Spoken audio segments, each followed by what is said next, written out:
If I go to a car dealer and I want to buy a car, I'm expecting the salesperson to know about the car I want to buy.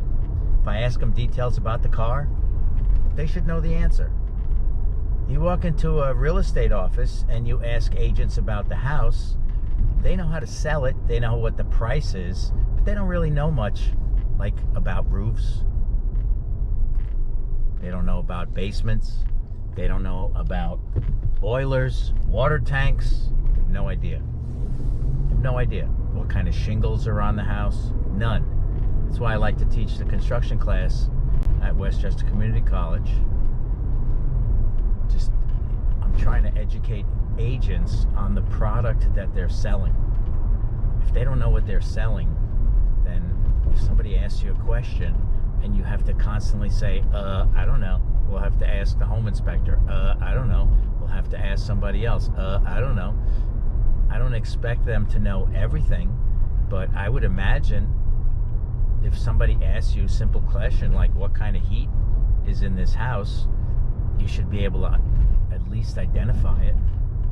If somebody asks you, hey, what kind of roof is that? How old is that roof? You should be able to look at a roof and give a ballpark idea. And if somebody tells you, you know what, I put this roof in 15 years ago. Well, that's a 30-year shingle, so it's really only about half its life. That's a simple answer. Hey, does this house have central air? And you look at the photos of the outside of the house and there's no air conditioner condenser. You should know, without having to look inside, without having to ask any questions, you should be able to just look at the pictures and go, there's no condenser outside. I don't see any registers in the photos anywhere inside. I don't think it's got central air. You could double check.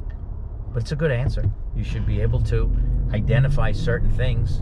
Look at a boiler and somebody say, what kind of heat is that? Is it steam? Is it oil? Is it natural gas? Is it propane? You should be able to identify those things. They're not hard to do. What kind of water? Is this municipal water or is it a well? Do you know what a well looks like? Do you know what the well in a house looks like? The storage tank? The well pump? The well head on the property? There are agents all the time. They see a well head sticking out of the ground. They go, what is that pipe coming out of the ground? It's the well head. And they, what? What's a wellhead?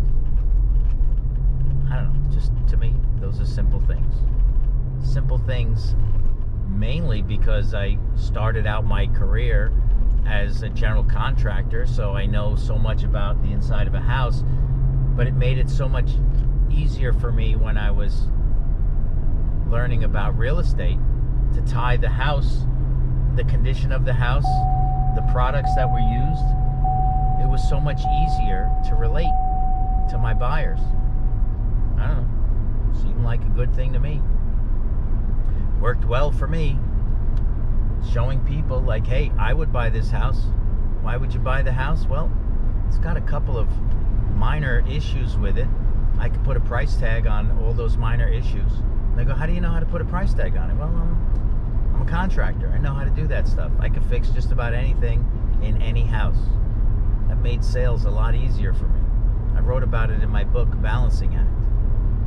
You can read it, read my story, read how I made my real estate career, how I started, as they say, cutting my teeth, making my bones. I did that in the early days of real estate. I ran a construction company and was a real estate broker. Came in handy. Came in very handy. I went to look at a job once, and I said, this place doesn't even need paint. Why are you painting it? They said, oh, we're getting ready to sell it. We're moving, relocating. Oh, you know I'm a real estate agent, right? You are? Yeah. Could you let me list this house? I said, why not? Sure. You could list the house. I went and ran into my car, grabbed the papers, because I always kept copies of everything I did, blanks of everything. Ran out to the car, brought the contract in, signed a listing agreement on the spot. Got a listing.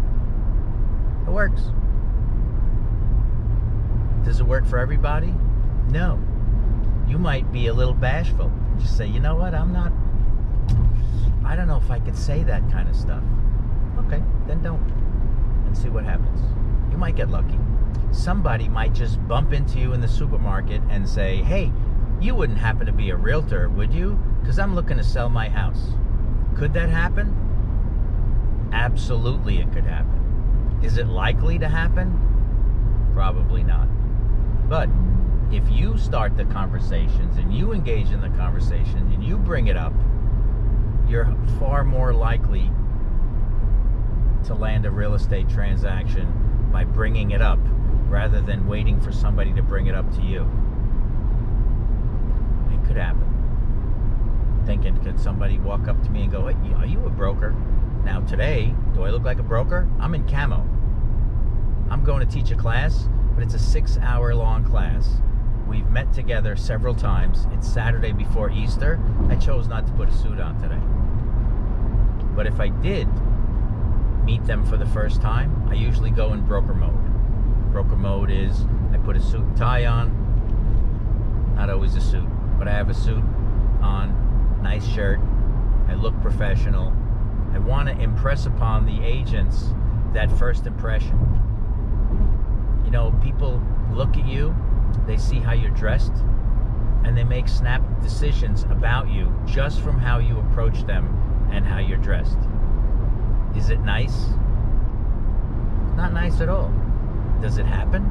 All day, every day. People look at you and they make immediate decisions on who you are. Right? So I have to think about in my day, am I going to run into anybody today? Am I going to run into somebody and say, I'm a broker? And they're going to look at me and go, you're a broker? Well, you know what? On Saturday before Easter, it's a chill day. Yeah, I'm a broker. If you don't like the way I look, then too bad. But under normal circumstances, during business hours, I need to look like a broker.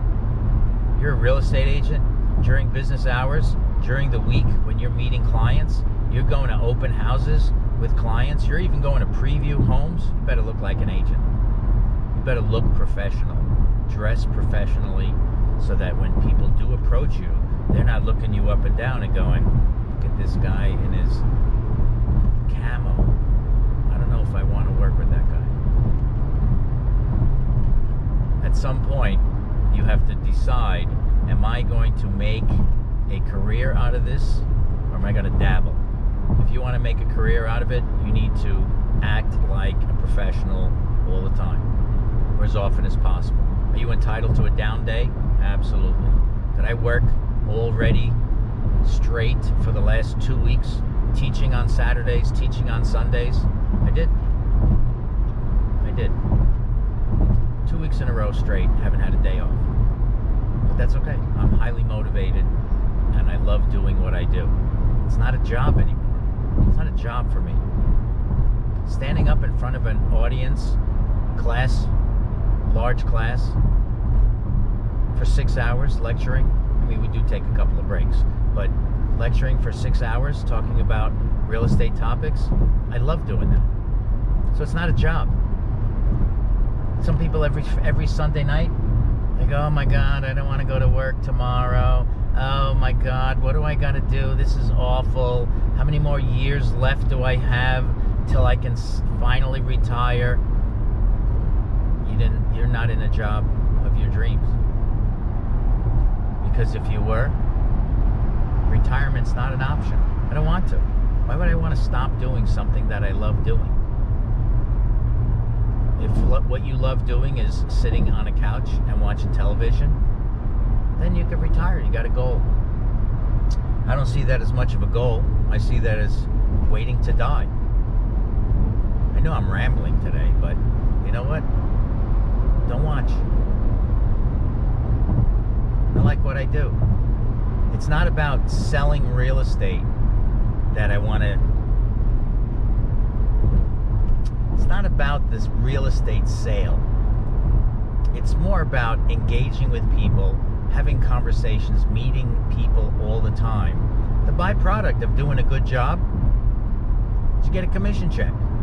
But the reality is there's a lot of things that we do, communicating with people, doing the things you love to do. I love driving. This job, as being a broker, as being a hands-on broker, I drive a lot. I'm in the car a lot. I put a lot of miles on cars. But I love driving. I love driving. I could just light a cigar and just drive for hours and hours. Doesn't bother me at all. I'm totally fine with it. Some people hate driving, just want to get from point A to point B, get me out of the car, hate it. I love driving.